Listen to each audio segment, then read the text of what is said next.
Ang ating pong mga dalang Bible, Jeremiah chapter 17.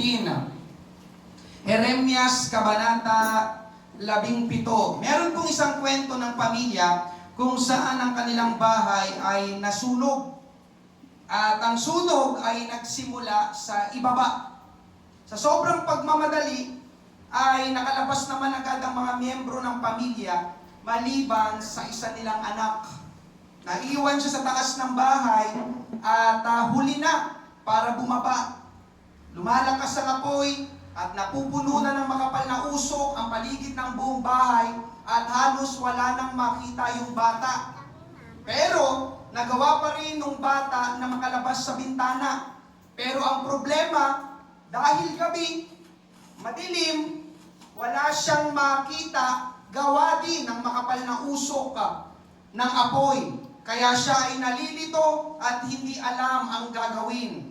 Nang walang ano-ano, ay biglang may sumigaw, "Anak, tumalon ka!" Hinahanap ng bata yung boses, kaya lang ay hindi niya makita. Kaya sumigaw ulit, "Anak, tumalon ka na! Ako ito, si tatay!" Sumagot yung anak, "Tay, natatakot ako. Wala akong makita." Tapos sumagot yung tatay at ganito ang sabi niya, "Magtiwala ka anak, nandito ako, nakaabang sa'yo para saluhin ka. Hindi mahalaga kung nakikita mo ako, ang mahalaga ay nakikita kita. Kaya tumalon ka na." Nang marinig yun ng anak, dahil kilala niya ang tinig ng kanyang tatay, biglang lumakas ang loob niya, tumalon yung bata at naligtas mula doon sa sunog. Narito ang isang bata, mga kapatid, na natatakot dahil walang makita, pero nagawang magtiwala sa kanyang tatay kahit hindi niya nakikita dahil kilala niya ang tinig ng kanyang tatay. Naikwento ko po yun sapagkat bilang mga Kristiyano, bilang mga mananampalataya, dapat ay ganun din tayo. Oo, hindi natin nakikita ang Diyos physically, subalit naniniwala tayo na may Diyos. At hindi siya bulag, mga kapatid. Amen? Hallelujah! Nakikita niya ang bawat isa ngayong gabi. At kung totoong nananampalataya tayo sa Panginoon, dapat ay matutunan nating magtiwala sa Kanya kahit pa hindi natin siya nakikita. Amen. Ito po ang aking ipapangaral ngayong gabi, trusting the unseen God. Trusting the unseen God. Pagtitiwala. Amen? Hallelujah! Sa Diyos na hindi nakikita. Alam nyo mga kapatid, ang isa sa pinakamabuting gagawin natin habang tayo ay nabubuhay ay magtiwala at umasa sa Panginoong Diyos. Ang taong hindi kinikilala ang Diyos, walang tiwala sa Diyos, ay mahihirapang mamuhay ng may kapayapaan at kapanatagan dito sa mundo. Kaya nais tayong turuan at tulungan ng Panginoon ngayong umaga, katulad ng sinabi ng tatay sa kanyang anak na natatakot, nalilito, hindi alam ang gagawin. "Anak, hindi mahalaga kung hindi mo ako nakikita. Ang mahalaga ay nakikita kita. Kaya magtiwala ka sa akin." Ganon din ang eksaktong pananalita na sinasabi ng Diyos sa bawat isa. Hindi mahalaga kung nakikita natin ang Panginoon ng ating mga mata, ang mahalaga ay nakikita tayo ng Panginoon. Kaya magtiwala tayo sa Panginoon sapagkat mapalad ang tao na tumitiwala sa Panginoon. Basahin po natin ang ating main text sa Jeremiah chapter 17, verses 7 to 8. Ganito pong sabi, "Mapalad ang tao na tumitiwala sa Panginoon, at ang pag-asa ay ang Panginoon, sapagkat siya'y magiging parang punong kahoy na itinanim sa tabi ng tubig at nag-uugat sa tabi ng ilog, at hindi matatakot pagka ang init ay dumarating, kundi ang kanyang dahon ay magiging sariwa at hindi mababalisa sa taon ng pagkatuyo o maglilikat man ng pagbubunga." Tayo po'y manalangin. Panginoon, maraming pong salamat sa pagkabasa ng iyong salita. Salamat o Diyos sa mga mananampalataya na narito ngayong gabi, piniling pumunta sa church, sumamba sa iyo, makinig at mag-aral ng iyong salita. Huwag mo po kaming biguin. ngayong gabi, mangusap ka personally, Panginoon Diyos, sa bawat isa na naririto, Panginoon Diyos, nahaharap, Panginoon, sa mga hindi magagandang pangyayari. Hindi ka namin makita, Panginoon Diyos. Tulungan mo pa rin kami, Panginoon, na kahit hindi ka namin makita, O Diyos, ang mahalaga ay nakikita mo kami. Tulungan mong bawat isa ngayong gabi, O Diyos, palakasin mo ang aming pananampalataya na kami ay patuloy na magtiwala sa iyo, Panginoon Diyos. Ito po ang aming panalangin sa pangalan ni Jesus. Lahat ay magsabi ng Amen. Palakpakan natin ang ating Panginoon. Praise God. Una po natin pag-usapan, the pull to trust what is seen. Sa Tagalog, yung hatak, o pwede natin sabihin yung tukso na magtiwala sa nakikita. Tayo po ay may tinatawag na mga senses. Ito po yung sense of sight, sense of smell, sense of taste, sense of touch, sense of hearing. Amen? At yung mga bagay po na yun na binanggit ko, yun po ang nagpapagana sa ating buhay. Doon nakadepende ang ating buhay. Anong ibig ko sabihin, Pastor? Hanggat hindi ko naaamoy, hanggat hindi ko nahahawakan, hanggat hindi ko nalalasahan, hanggat hindi ko naririnig, hanggat hindi ko nararamdaman, hanggat hindi ko nakikita, hindi ako maniniwala. Tama ba, mga kapatid?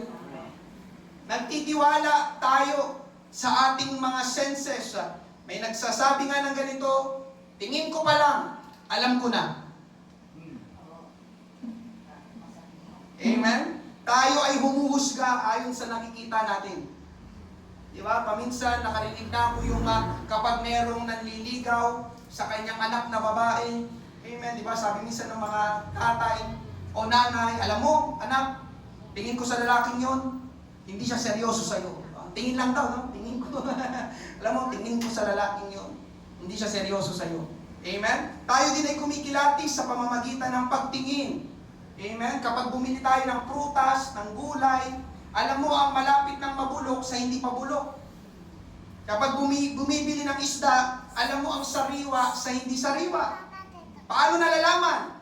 Hahawakan, touch. Aamuyin, smell. At titignan, sight.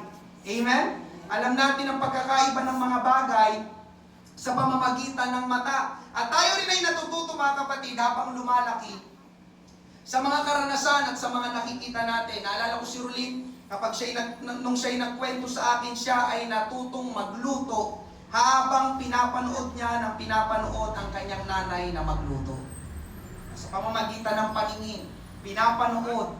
Amen. Pakikinig din. Ganun pala yun. Amen. At marami pang mga bagay na natututunan natin dahil nakita natin o pinanood natin. Kaya ito, mga kapatid, ang magtutulak sa atin, hahatak sa atin na pagtiwalaan ng mga bagay na nakikita natin.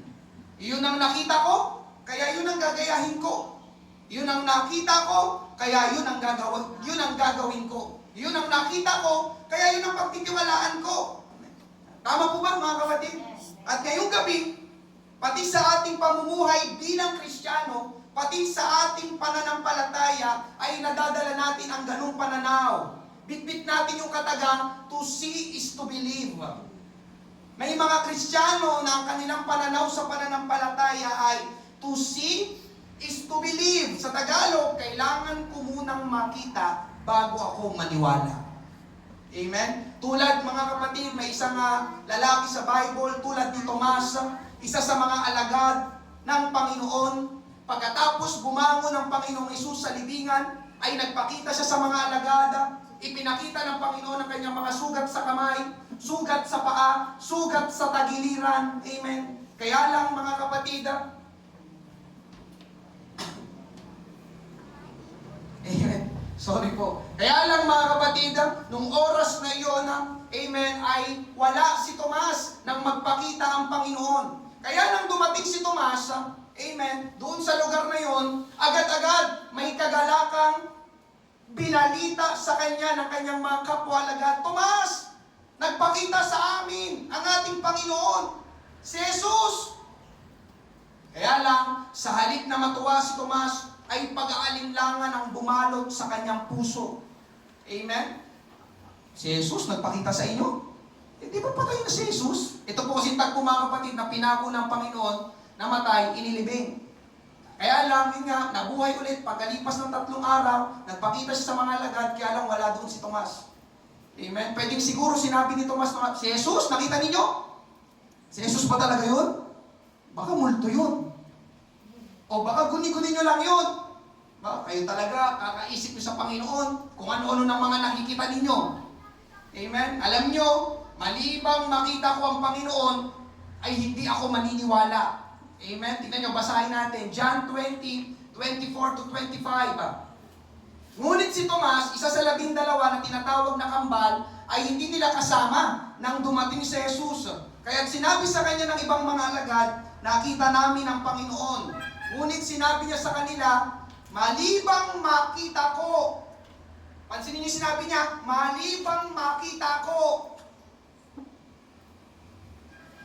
Sa kanyang mga kamay ang bakas ng mga pako, at mailagay ko ang aking daliri sa binutas ng mga pako, at mailagay ko ang aking kamay sa kanyang tagiliran, ay hindi ako maniniwala.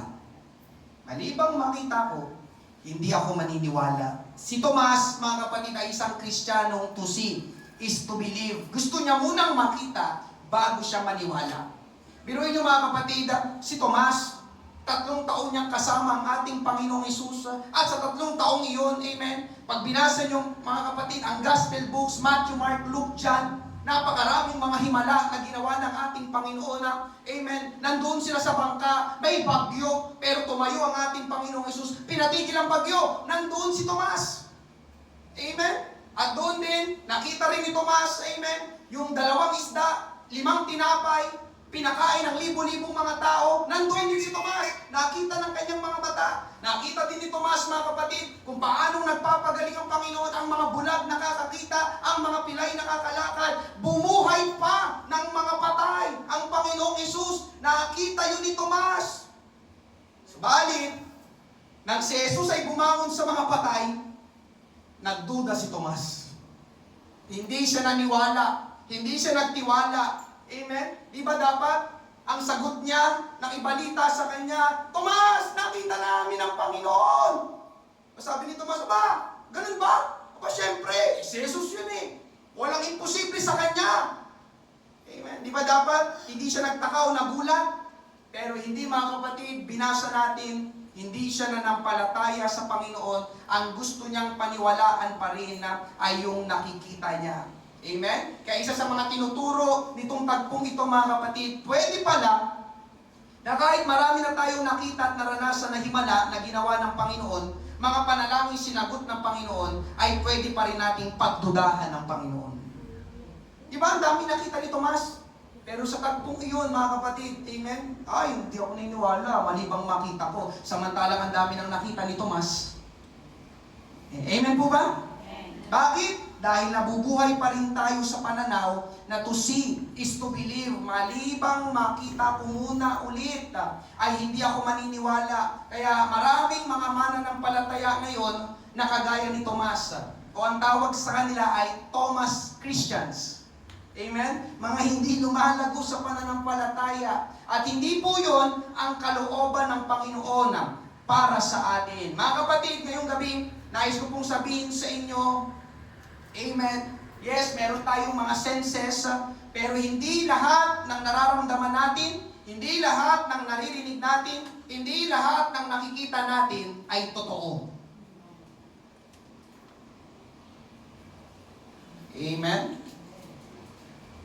May kumalabog sa taas ng bahay nyo, wala namang tao doon. May multo sa taas. Pag-akyat mo, may nalaglag lang pala na gamit. Amen? Di ba? Yung naramdaman, hindi pala totoo. Amen po ba? Isa pa, di ba? Nakakita ka ng mahaba ang buhok, balingkinita ng katawan, naka-high heels, pero na magsalita, hello. Ay, sorry, akala ko babae. Amen? Ako minsan, mga kapatid, sa totoo, sa panahon natin ngayon, nalilito na rin ako. Di pala tunay na babae yun? Amen po ba? Amen. Mas sexy pa kaysa kay Rolin. Pag nakakala ko babae. Amen? Pero laki ng muscle sa bitin. paningin mo, babae, pero hindi pala totoong babae. Tama po ba? Amen. Amen? Isa pa mga kapatid, yung mga napapanood natin, lalo na uso ngayon ng social media. Amen? Baka may naniniwala sa inyo, sa ibang mga simbahan, na gumagawa ng mga kababalaghan, di ba? Yung hinipan lang, natumba na. Di ba? Yung pinatungan ng kamay, di ba? Natumba na. Amen. Usong-uso ngayon, di ba? Grabe social media. Kaya yung isang babae, di ba, napanood namin, amen, yung pinatungan siya ng kamay ng pastor, kaya lang ayaw niya tumumba, di ba? Nakipag-away sa pastor. Ayaw ko nga tumumba eh. Bakit ba pinipilit mo ako tumumba? Mga kapatid, amen, kasinungalingan yung mga yawan. Amen po ba? Mag-ingat, amen, huwag masyadong maniwala sa ating mga nakikita, lalo na sa mga social media. Amen? At hindi totoo mga kapatid, kundi hindi rin nakakatulong at nakakabuti sa atin. Amen? Yung ating mga nakikita, yung ating mga naririnig. Pansinin niyo mga kapatid, ang mga bata sa lugar ninyo. Bakit sila nagmumura? Kasi yun ang naririnig nila sa lugar ninyo. Tama? Bakit sila natututong makipag-away, makipagsuntukan? Dahil yun ang nakikita nila sa lugar ninyo. Kita. At posible na dumating ang araw, mga kapatid, amen, habang sila ay lumaki, diba? Pasukin nila, kung ano yung mga nagaganap sa lugar ninyo, amen, pagbibenta, paggamit ng droga. Tama ba? Hindi imposible, mga kapatid. Tama ba? Bakit? Bakit nila pwedeng gawin yon? Dahil yun ang nakikita nila sa lugar ninyo. O nakikita nila sa kanilang mga kamag-anakan. Amen? Nakita. Pero ang tanong, nakatulong ba? Hindi. Amen? Nakita. Pero nakabuti ba? Hindi. Kaya hindi lahat ng naririnig natin, nararamdaman natin, nakikita natin, ay dapat nating pagtiwalaan. Kaya binibilinan tayo ng Bible para sa lahat ng mga mananampalataya. 2 Corinthians chapter 5 verse 7, sapagkat nagsisilakad kami sa pamamagitan ng pananampalataya, hindi sa pamamagitan ng paningin. Amen? Lumalakad sa pamamagitan ng pananampalataya, hindi sa pamamagitan ng paningin. Bakit hindi sa pamamagitan ng paningin? Dahil nga, mga kapatid, pwede tayong magkamali sa nakikita lang natin. Kaya in-encourage tayo ng salita ng Panginoon na tayo ay mamuhay sa pananampalataya at hindi lang basta sa ating nakikita. We walk, we live by faith. Amen po ba mga kapatid? Kaya nga tawag sa atin, mananampalataya. Dapat lang talaga na tayo'y mamuhay sa pananampalataya. Amen po ba? Kaya lang ang problema mga kapatid, hindi madali ang manampalataya, hindi madali ang maniwala sa hindi nakikita. Amen? Lalo na kapag walang resulta. Lalo na ang magtiwala sa Diyos na hindi nakikita. Kaya pangalawa, pag-usapan natin the challenge to trust the unseen God. Ang hamon, amen, na pagtiwalaan o magtiwala sa Diyos na hindi nakikita. Hamon mga kapatid, at laging hamon ang magtiwala sa hindi nakikita. Kasi nga, hindi nakikita. Amen? Kakasabi ko lang kanina, tayong mga tao ay nakadepende sa ating mga senses. At isa sa senses ay paningin. Paano magtitiwala ako sa Diyos kung hindi ko naman siya nakikita? Sinong nakakita na sa inyo sa Diyos ng mukhaan? Wala. Kaya hamon ang magtiwala sa Diyos na hindi natin nakikita. Amen? Ang totoo, mas madali sa atin ang magtiwala sa nakikita kaysa magtiwala sa hindi nakikita. Kaya mas madali ang magtiwala sa tao dahil nakikita natin ang tao. Mas madali ang magtiwala sa mga bagay-bagay dahil nakikita natin ang bagay. Mas madaling magtiwala sa ating mga karanasan dahil karanasan natin yun. Amen? Kaysa magtiwala sa Diyos dahil hindi naman nakikita ang Diyos. Amen? Kaya alam niyo mga kapatid, maraming mga tao, kahit mga Kristiyano na tulad natin, na hanggang sa salita lang sila naniniwala sa Diyos. Hanggang sa salita lang sila nagtitiwala sa Diyos. Merong isang lalaki na ang kanyang trabaho ay tumatawid sa lubid. o rope walker. At sa gitna, amen, ng kanyang tinatawiran ay merong malaking bangin na pwedeng ikamatay kapag ikaw ay nalaglag. At dahil sa galing ng lalaking ito na tumawid sa lubid, malimit siyang pinapanood ng mga tao dahil sa paghanga nila sa kanya. Kaya isang araw, bago siya tumawid sa kabila, tinanong muna niya ang mga tao. Sabi niya doon, tatawid sa lubid, yung lubid, yung tumatawid sa lubid na. Tapos sa gitna may malaking bangin. Amen. Sabi niya, bago siya tumawid, naniniwala ba kayo, amen, na makakatawid ako sa kabila? Sabay-sabay yung mga tao sumagot, oo, naniniwala kami. So tumawid yung lalaki. Pagdating niya sa kabila, amen, ang ginawa niya ay nagdala siya ng gamit. At pagtapos ay, bago siya tumawid ulit sa kabila, tinanong niya yung mga nanonood sa kanya, naniniwala ba kayo na makakatawid ako sa kabila? Sabay-sabay ulit yung mga nanonood, oo, naniniwala kami. So tumawid yung lalaki, nakatawid siya. Amen. Pagdating sa kabila, dinagdagan niya yung kanyang buhat-buhat, mas mabigat. Pero bago ulit siya tumawid, tinanong ulit niya yung mga nanonood sa kanya, naniniwala ba kayo na makakatawid ako sa kabila? Sabay-sabay ulit yung mga tao na sumagot, oo, naniniwala kami. So tumawid yung lalaki, at laking gulat ng mga tao, nakatawid yung lalaki kahit ang bigat na ng kanyang dala-dala. At pagdating sa kabila, amen, binaba niya yung kanyang mga gamit na dala-dala.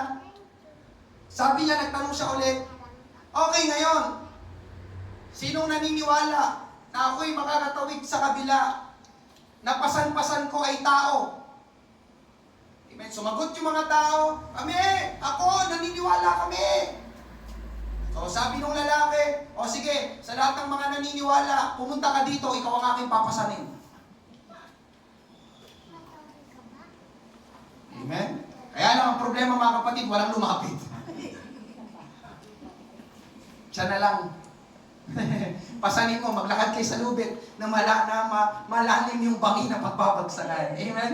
Ang kwento doon mga kapatid ay madali ang magsalita, subalit mahirap gawin ang sinalita.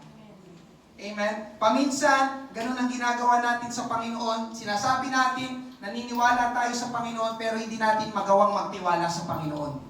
Kaya alam niyo mga kapatid, hamon ang magtiwala sa Panginoon. At speaking of hamon, tandaan natin mga kapatid, amen, pakinggan mo ito, kung sino at ano ka ngayon, yan ay resulta ng mga hamon na tinanggap mo nung nakaraan. Diba? Kaya ka nakatapos ng elementary kasi tinanggap mo yung hamon na makatapos ka ng elementary. Di ba? Kaya ka nakatapos ng high school dahil tinanggap mo yung hamon, gusto kong makatapos ng high school. Nakatapos ka ng college, amen, dahil tinanggap mo yung hamon na makatapos ka ng college. Amen? At pagating, amen, kaya ka may magandang trabaho, may maayos na negosyo ngayon dahil nahamon ka na hindi dapat ganito ang buhay namin. Tama po ba? Amen? Meron pa, kaya nagcha-champion ng isang kupunan dahil nahamon sila, nagalingan ang laro at mag-champion sila. At ganoon din mga kapatid, amen, ngayong gabi, ako ay nakapagpastor o nakakapagpastor dahil tinanggap ko ang hamon na magpastor. Amen? In short mga kapatid, may magandang nangyayari kapag ang tao ay nahahamon o tumatanggap ng hamon. Ang punto ko dito mga kapatid, ay kung may kakayahan tayong tumanggap ng hamon dito sa lupa, bakit hindi natin tanggapin ang hamon na magtiwala sa Panginoon? Amen? Alam niyo mga kapatid, kapag tinanggap natin ang hamon na magtiwala sa Panginoon, hindi lang sa salita kundi sa gawa, doon na i-impress at nalulugod ang ating Panginoon. Yun ang ibig sabihin ng pananampalataya. Hebrews chapter 11 verse 1. Ngayon, ang pananampalataya ay ang katiyakan sa mga bagay na inaasahan, ang paninindigan sa mga bagay na hindi nakikita. Hindi nakikita pero naniniwala ka, hindi nakikita pero nagtitiwala ka. Ito mga kapatid ang pananampalataya. Kabaliktaran ng to see is to believe. Hindi pa nakikita pero naniniwala ka na, at yun po ang gusto ng Panginoon. Tingnan nyo ang sabi mga kapatid, Hebrews 11:6, at kung walang pananampalataya ay hindi maaaring kalugdan ng Diyos. Ano ulit ang pananampalataya? Hindi nakikita pero naniniwala ka. Hindi nakikita, pero nagtitiwala ka. Hindi nakikita, pero pinanghahawakan mo. Amen? Kaya mga kapatid, kahit hindi mo pa nakikita ang resulta, patuloy kang nananalangin. Pananampalataya, tinatanggap mo ang hamon na magtiwala sa Panginoon. Kahit hindi mo pa nakikita ang pagpapala, patuloy kang nagbibigay. Ang tawag doon ay pananampalataya. Tinatanggap mong hamon na magtiwala sa Panginoon. Kahit hindi mo pa nakikita ang paglago, patuloy kang dumadalo at naglilingkod. Ang tawag doon ay pananampalataya. Tinatanggap mong hamon na magtiwala sa Panginoon. At yun po ang nais ng ating Panginoon. Magtiwala tayo sa Kanya kahit hindi natin siya nakikita. Amen? Alam niyo mga kapatid, alam niyo ang nangyari kay Tomas, di ba kanina? Malibang makita ko, amen, ay hindi ako maniniwala. Alam niyo mga kapatid, nagpakita ulit ang Panginoong Hesus sa kanya, kay Tomas. At alam niyo, amen, pagkakita ng Panginoon kay Tomas, nirebuke siya ng Panginoon dahil sa kanyang hindi pagtitiwala at kawalan ng pananampalataya. John chapter 20, verses 27 to 28. At sinabi niya kay Tomas, ilagay mo rito ang iyong daliri at tingnan mo ang aking mga kamay. Ilapit mo rito ang iyong kamay at ilagay mo sa aking tagiliran. Tingnan niyo po yung kasunod na sinabi. Huwag kang mag-alinlangan, kundi sumampalataya. Sumagot si Tomas at sinabi sa kanya, Panginoon ko at Diyos ko. Amen? Sumagot dito si Tomas, na-realize niya, oo nga, nagkamali ako. Ikaw nga, Panginoon, buhay ka nga. Amen? Parang sa tagpong ito, mga kapatid, napahiya si Tomas sa harapan ng mga kasama niyang alagad at sa harapan ng Panginoon dahil sa kanyang hindi pagsampalataya. Kaya alam niyo mga kapatid, hallelujah, kapag hindi tayo nagtitiwala sa Panginoon, mapapahiya tayo. Amen po ba? Napahiya si Tomas, malibang makita ko muna, hindi ako maniniwala. O ngayon, nagpakita, dumating ang Panginoon sa kanya. Amen. Tomas, narito ko. Okay, ilagay mo yung kamay sa aking mga kamay, sa aking tagiliran. Amen. Kaya ngayong gabi, mga kapatid, bagamat hamon, hindi madali ang magtiwala sa Diyos na hindi nakikita, lalo na sa panahon na tayo ay nagigipit, nahihirapan, nawawalan, tanggapin pa rin natin ang hamon na magtiwala sa Diyos kahit hindi siya nakikita. Amen. Amen. Hindi nakikita ang Diyos, yes, pero hindi ibig sabihin nun na walang Diyos. Hindi nakikita ang Diyos, pero hindi ibig sabihin nun na walang ginagawa ang Diyos. Parang hangin, mga kapatid. Hindi natin nakikita ang hangin, pero naniniwala tayong may hangin. Nararamdaman nating may hangin. Ganon din ang Panginoon. Hindi natin nakikita ang Panginoon, pero nakikita at nararanasan natin ang mga ginagawa ng Panginoon na pagpapala, kabutihan, dakilang bagay sa ating buhay. Palakpakan natin ang ating Panginoon. Hallelujah. Thank you, Lord. Alam niyo, mga kapatid, ito ang katotohanan. Mahirap ang mabuhay sa mundong ito, amen, na nahihirapan kang magtiwala sa Panginoon. Mahihirapan kang mamuhay. Mahihirapan kang magpatuloy sa buhay. Amen, na wala kang tiwala sa Diyos. Amen po ba? Amen? Oo. Hindi natin kita ang Diyos, pero gaya ng tatay kanina sa kwento, kitang-kita ka ng Diyos. Kita ng Diyos ang iyong eksaktong kalagayan sa gabing ito. Kita ng Diyos ang iyong sitwasyon bago ka pumunta sa church kanina. Kita ng Diyos ang iyong kalagayan. Amen? At nais kong sabihin ngayong gabi, kayang-kaya kang tulungan ng ating Panginoon. Amen? At ngayong gabi, pangatlo at panghuli, praise God, the promises of trusting the unseen God. Ang mga pangako ng pagtitiwala sa Diyos na hindi nakikita. Balikan po natin yung ating main text, mga kapatid. Jeremiah chapter 17, verses 7 to 8. Ganito pong sabi, mapalad ang tao na tumitiwala sa Panginoon. At ang pag-asa ay ang Panginoon, praise God, sapagkat siya'y magiging parang punong kahoy na itinanim sa tabi ng tubig at nag-uugat sa tabi ng ilog at hindi matatakot pagka ang init ay dumarating, kundi ang kanyang dahon ay magiging sariwa at hindi mababalisa sa taon ng pagkatuyo o maglilikat man ng pagbubunga. Mga kapatid, napakaganda ng talatang ito. Pwede natin gawing memory verse. Amen? Ito po ay confirmation ng salita ng Diyos. Pansinin niyo po ang sabi, mapalad ang tao na tumitiwala sa Panginoon. Amen? Yung ikaw ay nagtitiwala sa Panginoon, yung ikaw ay umaasa sa Panginoon, ikaw ay mapalad na. Amen? Yun ang sabi ng Bible, mga kapatid. Bakit daw mapalad? Una, mga kapatid, pansinin niyo ang sabi. Amen? Siya ay magiging parang punong kahoy na itinanim sa tabi ng tubig at nag-uugat sa tabi ng ilog. Ano pong makikita natin dito, mga kapatid? Ibig sabihin nito ay nasusupply ang lahat at eksaktong pangangailangan. Ang puno po, mga kapatid, ay hindi lang sinag ng araw ang kailangan, kundi pati tubig. Lalo na, syempre, ang tubig. Ang ilog ay tubig. Amen? Ang tao nagtitiwala sa Panginoon ay parang punong kahoy daw na itinanim sa tabi ng ilog. Biruin niyo, mga kapatid, hindi na siya kailangan dalhan ng tubig, kundi katabi na niya mismo ang ilog ang tubig. Ang ilog. Amen? Ibig sabihin na ibibigay ang pangangailangan niya, at habang naibibigay ang pangangailangan niya, na siya'y nag-uugat. Ibig sabihin, mga kapatid, tumitibay yung puno, nakikinabang ang puno, nagbe-benefit ang puno. Amen? Nakikinabang ang puno doon sa tubig ng ilog. Alam niyo, mga kapatid, ang puno ay larawan natin at ang ilog ay larawan ng Panginoon. Habang nagtitiwala ka sa Panginoon, ikaw ang nagbe-benefit. Ikaw ang nakikinabang. Ang puno ang nakikinabang doon sa ilog. Hindi ang ilog ang nakikinabang doon sa puno. Walang kailangan yung ilog doon sa puno. Pero yung puno, kailangan niya yung ilog, yung tubig.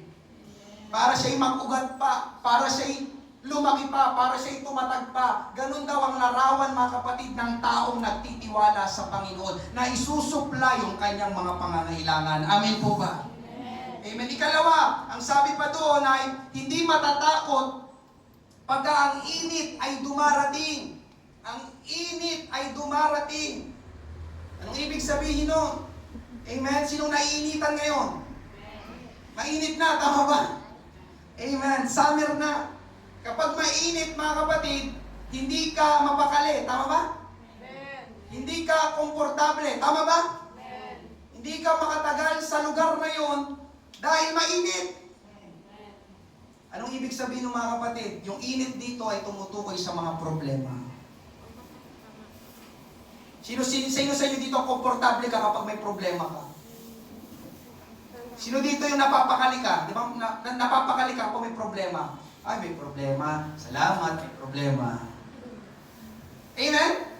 Mga kapatid, di ba? Ang totoo, kapag may kinakaharap tayong problema, hindi tayo komportable. Hindi tayo makatagal sa sitwasyon na yon. Ano ba naman to? Problema na naman. Pero tignan nyo, mga kapatid, ang sabi sa binasa natin. Amen? Hindi ka matatakot pagka ang init ay dumarating. Amen? Ibig sabihin, kapag ikaw ay nagtitiwala sa Panginoon, pwede kang maging kalmado kahit nandiyan pa ang mga problema. Bakit, mga kapatid? Amen? Kahit gaano pa kalaki ang problema mo, lagi mong tatandaan na mas malaki pa rin ang Diyos na pinaglilingkuran natin.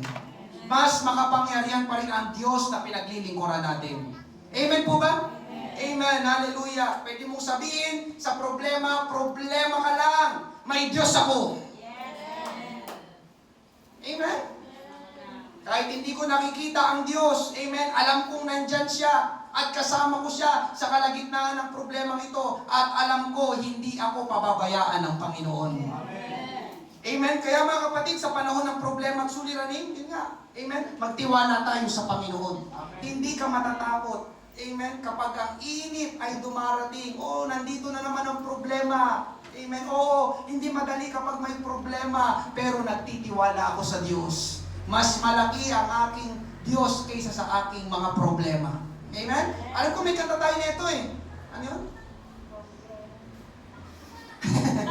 English na yun? Nakalimutan mo.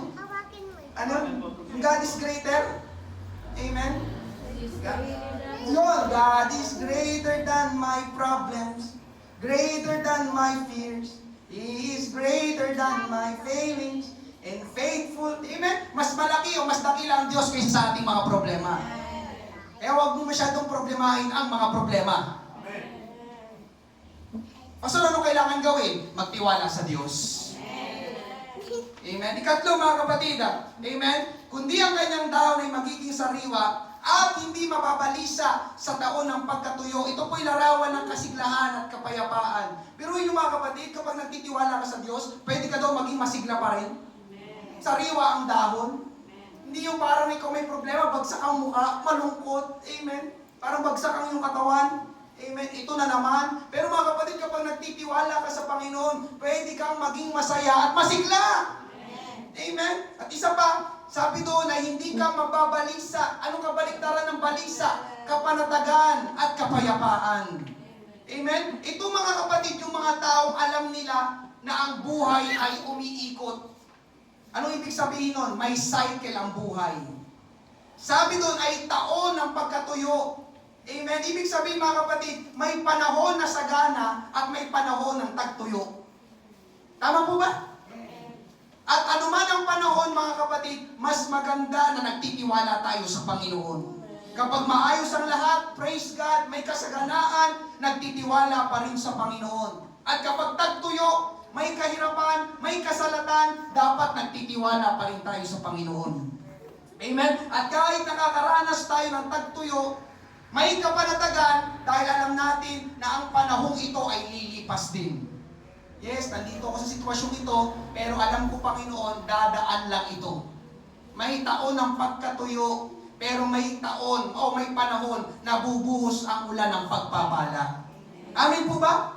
Amen, Lord, hindi ka namin nakikita, pero nakikita mo kami ngayon. Panatag tayo na nandyan ang Panginoon para sa atin. May kapayapaan kahit hindi madali ang nangyayari. Bakit? Dahil yun ang nagagawa ng pagtitiwala sa Panginoon. Ganda ng sinabi ni C.S. Lewis. Ang sabi niya ganito, life with God is not immunity from difficulties, but peace in difficulties. Kapag ikaw ay merong Diyos, nagtitiwala sa Diyos, amen, hindi yun na mag-aalis ng mga kahirapan o hindi yung hindi ka tatabla ng mga problema, kundi kapag ikaw ay nagtitiwala sa Panginoon, ikaw ay merong kapayapaan sa kalagitnaan ng kahirapan. Amen? Praise God. At ikaapat, maglilikat ng pagbubunga. Nagbubunga, ang tao nagtitiwala sa Panginoon, nagiging productive. Lumalago ang kanyang pananampalataya, lumalago ang pagkakilala sa Panginoon. Lalo niyang nararanasan ang pagkilos ng Panginoon habang siya'y nagtitiwala sa ating Panginoon. Kaya alam niyo mga kapatid, totoo. Ang sinabi ni Jeremiah, ang pagtitiwala sa Panginoon ay pagpapala sa atin. Tayo ang nakikinabang, tayo ang napapalakas sa ating pagtitiwala sa ating Panginoon. Amen. Alam niyo ba mga kapatid, yung ating main text, meron itong naunang mga verses. Amen. Kung mapalad ang tao nagtitiwala sa Diyos, kabaliktaran ang nangyayari kapag mas nagtitiwala tayo sa ating mga nakikita. Kapag mas nagtitiwala tayo sa tao, sa bagay, sa mga karanasan, kaysa sa Diyos. Tignan niyo ang sabi, itaas natin ng konti yung verse. Ito yung verse, bago yung verse 7 at verse 8. Jeremiah 17:5. Ganito ang sabi ng Panginoon, sumpain ang tao na nagtitiwala sa tao. Diyan ko may sabi. At ginagawang kalakasan ng laman, at ang puso ay lumalayo sa Panginoon. Kaya huwag kang lalayo sa Panginoon. Ang sabi ay susumpain ka. Amen po ba? Amen. Amen. Tignan nyo yung mga taong madaling magtiwala sa tao. O yun na. Sabi na ni Nanay Macaria. May nag-text. Magbigay ng 5,000 para makuha ang premyong 10,000. Ikaw naman, praise God. Ito na talaga yung sagot sa panalangin ko. Salamat sa text na ito. Yun pala, ano? Scam.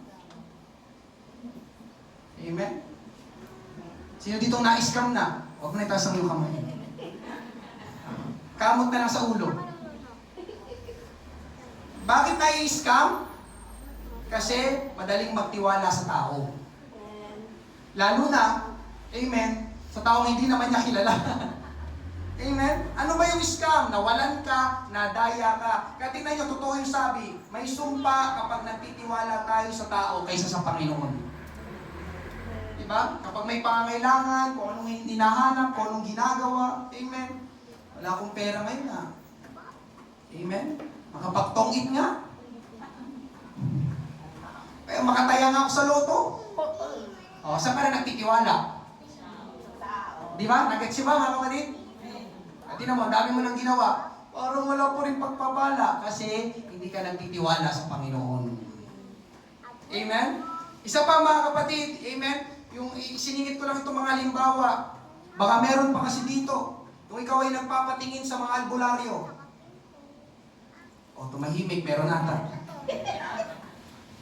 Mga kapatid, hindi yung pagtitiwala sa Panginoon. Ang albularyo ay hindi sa Panginoon. Amen po ba? Yung pagtatawas, hindi yun sa Panginoon. Teka lang, magsisindi ako ng kandila. Bakit ka may lagnat, ha? Baka nakatapak ka ng duwende. Hindi yun sa Panginoon. Amen? Diba? Kasi yun nga, ang tukso minsan, ba yan? Di naman ako gumagaling. Amen? Baka pag-albularyo na nga. Delikado. Amen? Hallelujah. Mga kapatid, di ba? Saan ka nagtitiwala? Doon sa albularyo. Tao yun. Sabi, susumpain. Kaya minsan, sa halip na gumaling, nadadagdagan tuloy sakit. Kasi kung ano nung tinatapal sa'yo. Amen po ba? Huwag magpa-albularyo, amen? Manalangin na lang tayo sa Panginoon. Yun nga, ang pananalangin sa Panginoon, pagtitiwala yun sa Panginoon. Lord, hindi man ako ngayon, hindi man ako gumagaling ngayon. Amen? Pero magtitiwala pa rin ako sa iyo, patuloy ako mananalangin. Yun nga di ba? Hindi mo nakikita pa yung resulta, pero patuloy ka nagtitiwala sa Panginoon. Amen po ba? Amen. At isa pa, singit ko na rin ito, amen, yung mga, baka kayo ay naaakit, na bumili, amen, nung estatwa, yung matabang tao na nakaupo, o kaya yung palaka, o kaya yung pusa na kumakaway. Kapag nagkaroon ka ng mga ganon, palarin ka daw. Mga kapatid, hindi rin ito totoo. Walang sinabi ang Panginoon na bumili tayo ng kung ano-ano para pagpalain tayo. Amen po ba? Amen. Hindi nais ng Panginoon na swertihin ka. Kundi ang nais ng Panginoon, pagpalain ka. Amen. Amen. Ang swerte, chance. Sana swertihin ako ngayon. Sana lang ang Panginoon sigurado. Amen po ba? Pero kailangan lang natin pagtiwalaan at gawin ang kanyang mga salita. Amen po ba? Hallelujah. Mga kapatid, may isang tagpo sa Bible. Ito rin yung aking pagtatapos ngayong gabi. Amen.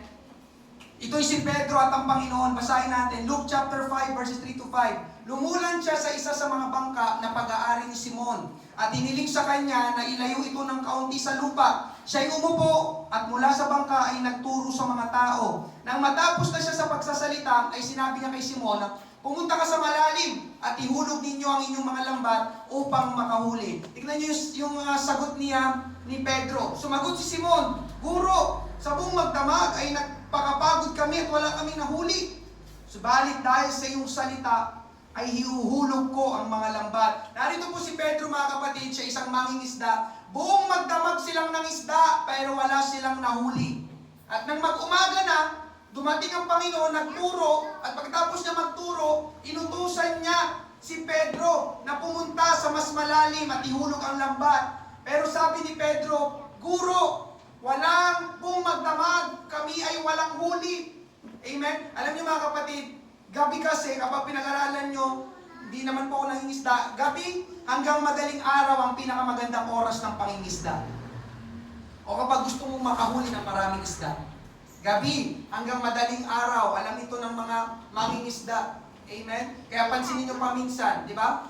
Sa gabi, umaga na sila umuwi sa kanilang pamilya. Kapag may mga kakilala kayong nangingisda, amen? Hallelujah. Kasi daw, ayun nga, mas nangangalat daw ang isda kapag madilim. Mas umaangat din sila sa dagat kapag madilim. Dahil daw mas malamig ang klima, hindi katulad kapag may sikat ng araw sa dagat. Amen? At mas madaling manghuli daw ng isda dahil hindi masyadong kita ng mga isda yung lambat sa gabi. Pero ito ay umaga na, itong tagpong ito. Kaya mas lalong mahirap manghuli ng isda.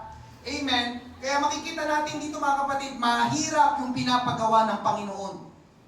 Lord, umaga na. Mas lalong hindi na kami makakahuli kung hindi nga kami nakahuli kagabi. Mas lalong hindi kami makakahuli ngayong umaga. Pero ganun pa man, nanampalataya si Pedro, nagtiwala si Pedro, tinanggap niya ang hamon na ihulog ang lambat. Diba? Lord, imposible ito, umaga na. Wala nang mga isda, tulog na sila. Pero dahil sa sinabi mo, Panginoon, sige, ihuhulog ko ang lambat. Hinamon siya ng Panginoon at tinanggap ni Pedro ang hamon na magtiwala sa ating Panginoon. Hinulog ni Pedro ang lambat. Ang resulta ay nasa verse 6, nang magawa nila ito, nakahuli sila ng napakaraming isda at halos masira ang kanilang mga lambat. Amen? Mga kapatid, dahil tinanggap ni Pedro ang hamon na magtiwala sa Panginoon, parang imposible, parang mahirap, pero hinulog niya ang lambat, doon niya nakita ang kapangyarihan ng Panginoon. Doon niya nakita o naranasan ang pagpapala ng Panginoon. Amen? Ngayong gabi, gusto mong pagpalain ka ng Panginoon?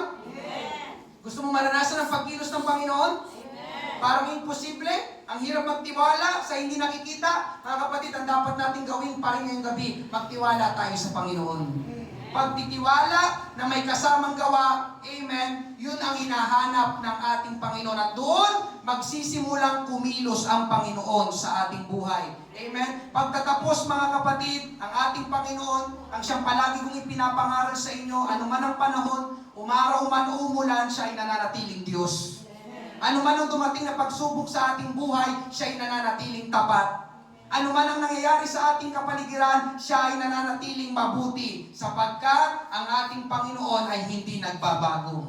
At kung ang Panginoon ay hindi nagbabago, tunay na maaasahan natin ang ating Panginoon. At kung maaasahan natin ang ating Panginoon, anong dapat natin gawin? Magtiwala sa ating Panginoon. Trusting the unseen God. Amen? Palakpakan, purihin natin ang ating Panginoon. Tayo pimagsiyong lahat ngayong gabi. Hallelujah. Thank you, Lord. Ako po'y nananawagan sa mga bago, sa mga first time. Ngayong gabi, kailangan mo ang ating Panginoong Hesus, itong tamang oras na siya'y tanggapin sa iyong buhay. Meron po ba? Amen. Hallelujah. Thank you, Lord.